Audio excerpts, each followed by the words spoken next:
Live from downtown Detroit, home of WDIV and Click on Detroit, Local 4 News at 6 starts now. Michigan posting a staggering increase in COVID-19 cases and deaths, but also in the number of people tested. And in this time of crisis, we are seeing more new everyday heroes emerge.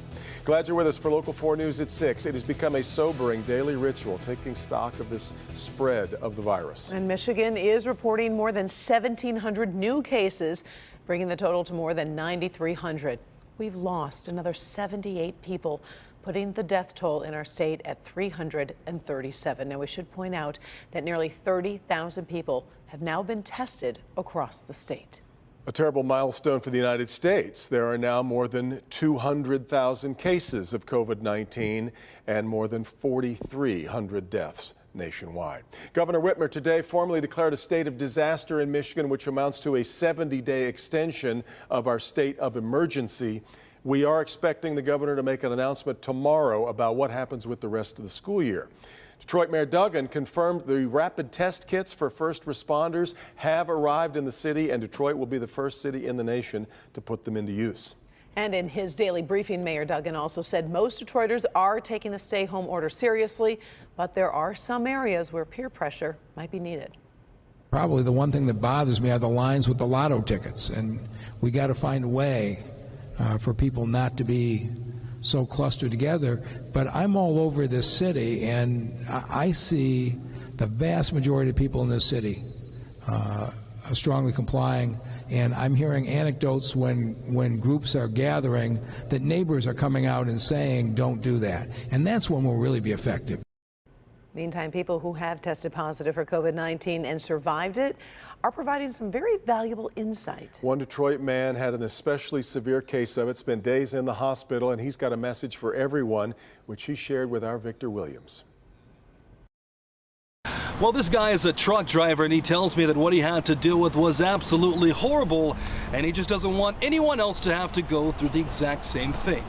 It's been a long, hard road for Marcus Benson. I didn't think I was going to wake up. I was scared to go to sleep. Didn't think I would wake up. Benson recently had a terrifying run-in with what he calls the most excruciating battle he's ever had to deal with, the COVID-19 virus. I contracted it on the 7th.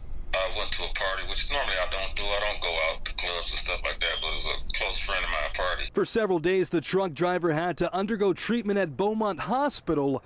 Unfortunately, others close to Benson have also had to deal with similar circumstances. I tell people, like I just found out my father in the hospital, he possibly has it. I have a cousin who has it, my sister who has it. Now officially virus-free, he has a message for others who may have tested positive.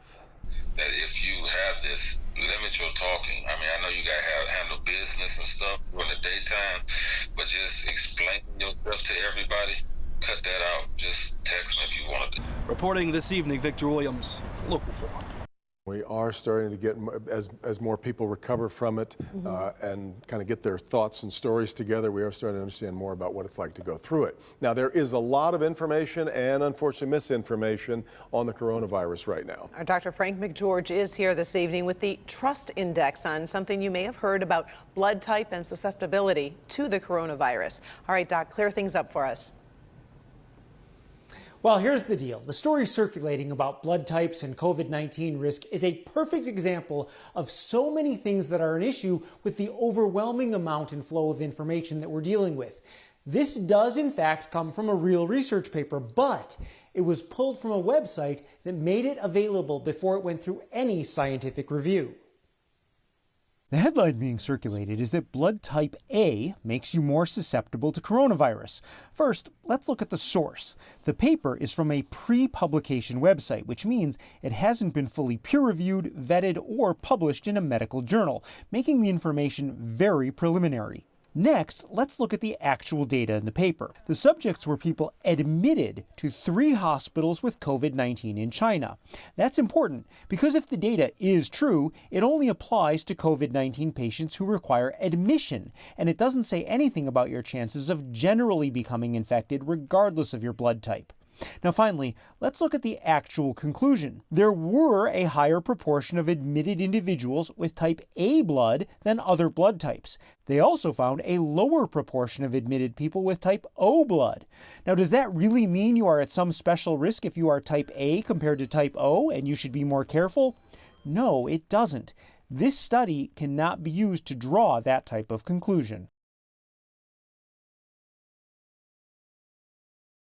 Be careful on the trust index. This is unpublished information that has no application to people at this point. It is premature to say that blood type has any clear relationship to risk. Now, if this does turn out to be accurate, the only real application might be to help doctors classify levels of risk in hospitalized patients. Back to you.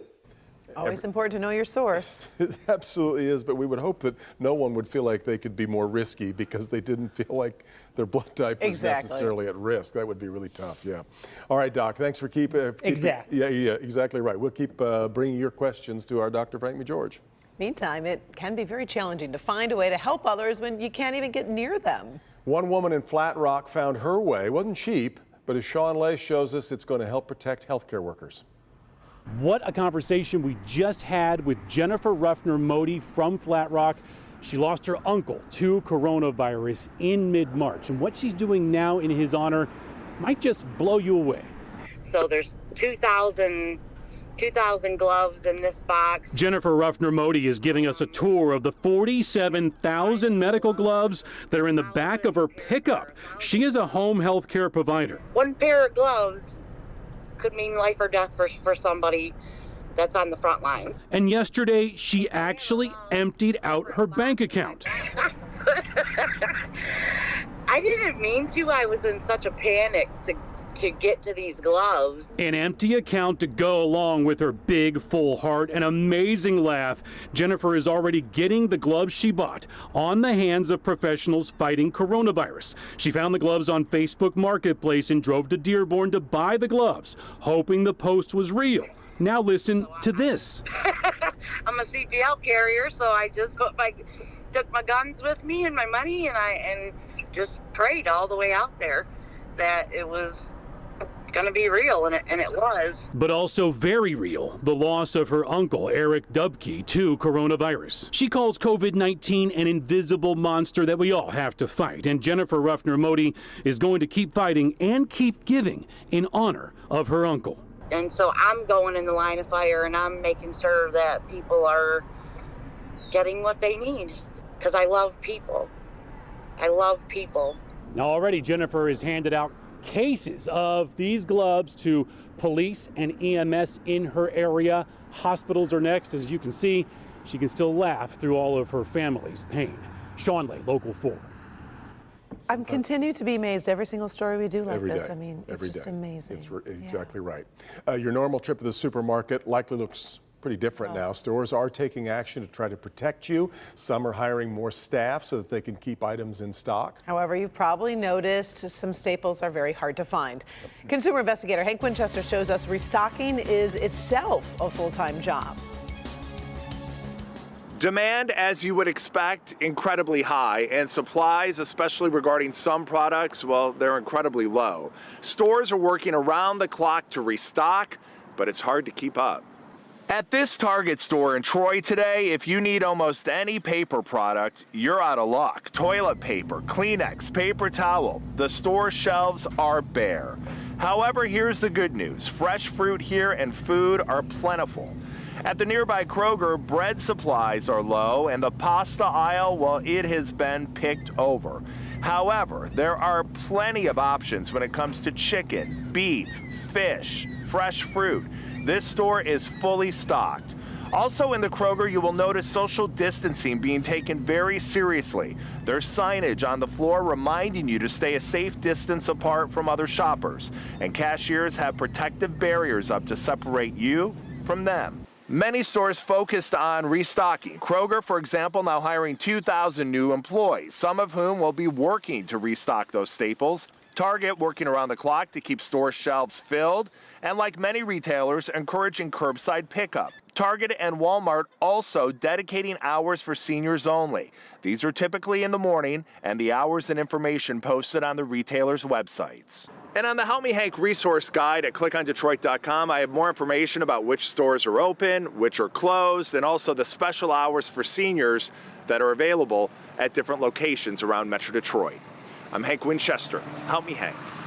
Got to believe the stores are just overwhelmed trying to keep up with the demand every day. Trying so hard. You thought they had a little bit of a chance to catch up, but not really getting it.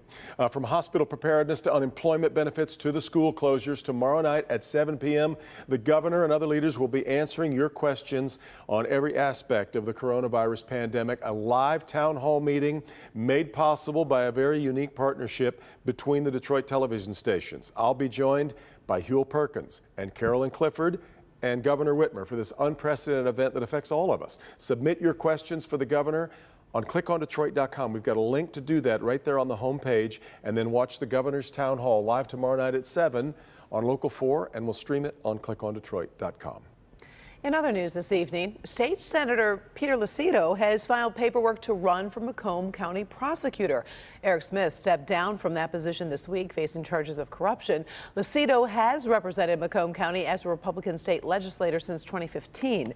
He recently lost his chairmanship of a Senate committee after 3 women accused him of sexual harassment. Lucido has denied those claims. First day of April, and it felt like the sun was doing everything it could to make a showing today, Ben.